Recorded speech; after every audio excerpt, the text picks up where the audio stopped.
There's a disturbing sound that I'm about to play for you of a general appealing to Army troops to stop committing suicide.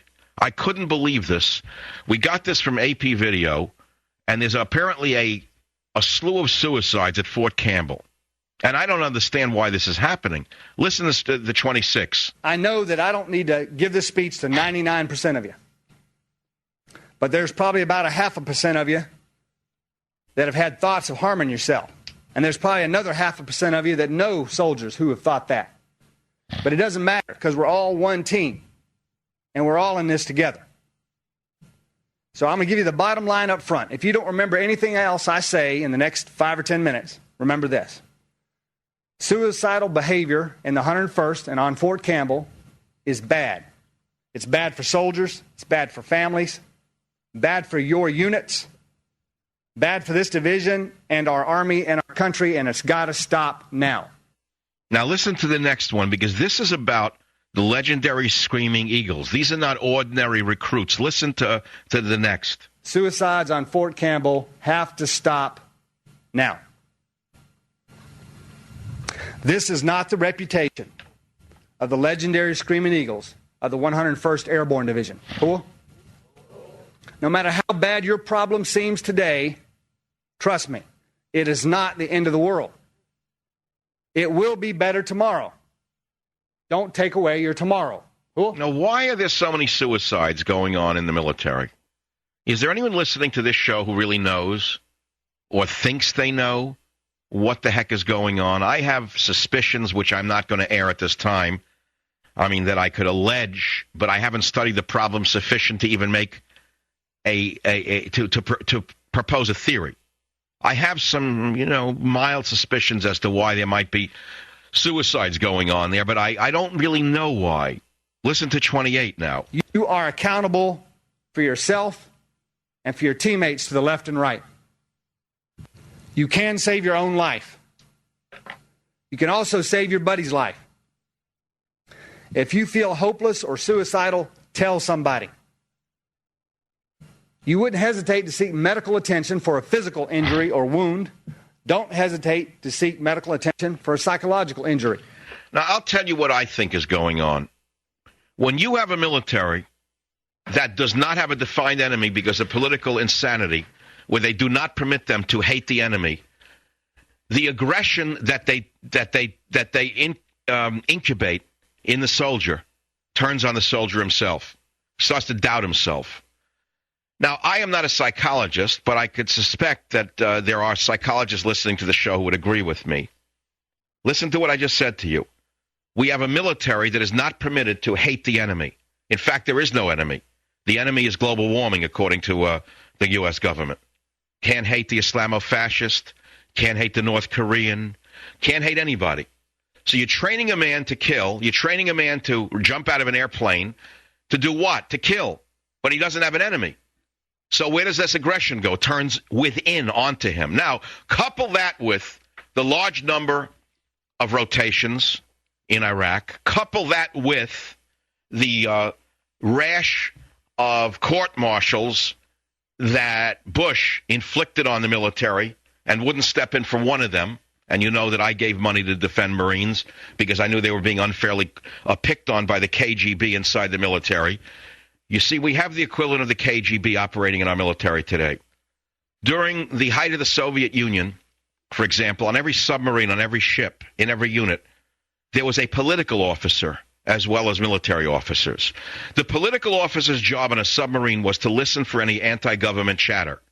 So if a soldier said anything, we're gone too long, he would be reported to the Home Office by the military officer aboard the ship.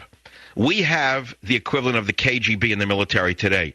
They are called political officers, but they have other names. They also are the spies, in other words, spying on our own men and women. And consequently, the men can't take it.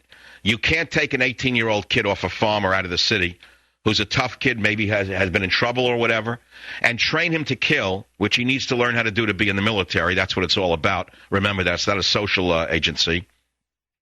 And then say we have no enemy.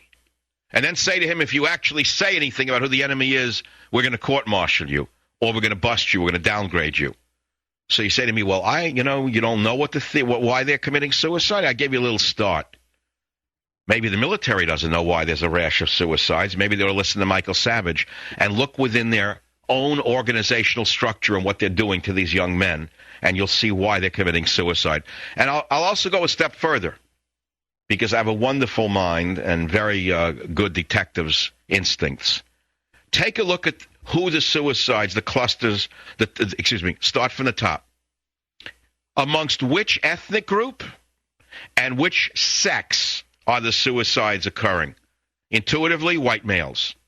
I'm sure you will find that the largest number of suicides at that fort are amongst white males. You say, well, why? Again, political pressure. That's my opinion. Now, if there's someone listening to this show, I'd like them to call and tell me what they think is responsible for all of this.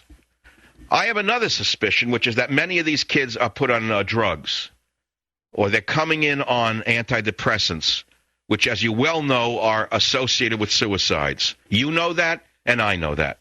It's being swept under the rug by the medical pharmaceutical profession, but we well know that Prozac-like drugs often, not always, but often will result in either violent outbreaks or suicidal outbreaks. So those are some of the reasons. Ann Arbor, Michigan. Joe, welcome to the Savage Nation. Michael, one of the reasons these guys are so upset is, to add to the litany of what you just discussed, is they're worried about getting medical care if and when they get wounded. But why? Wait, you mean they don't get medical care? It's haphazard at best, and they got to fight for every bit of it, and it's not for life like it was for the Vietnam-era vets and World War II era vets. They're screwing them around. Because you got to preserve the precious health care dollars for the children of illegal aliens, Joe. Oh, well, there are priorities, I guess. That's right. Under Obama's new communist America, the United Soviet Socialist America, you've got to make certain that your priorities are straightened out, and health care for illegal alien children is more important than health care for returning veterans. You know that. Returning veterans are potential terrorists, while illegal alien children can never be a criminal. You're right. I talked to a lot of vets over the Memorial Day weekend, and they're pumping those guys full of drugs, Michael. What do you mean? Antidepressants, anti-anxiety drugs, antipsychotics. Oh, my God. My worst nightmare. You mean the minute a troop can't keep up with something, they tell them to take a drug? No, they don't tell them. They make them. Virtually every vet over there is on some kind of drug. And you're talking about the white male being the biggest group. I'm sure they are, because what do? They teach them how to do certain things that the military's good at, and then they don't let them do it. So what do? They get them out in the field and turn them into metrosexuals. No, don't go near that train passing by there, Joe. Sorry, I live too close to the tracks.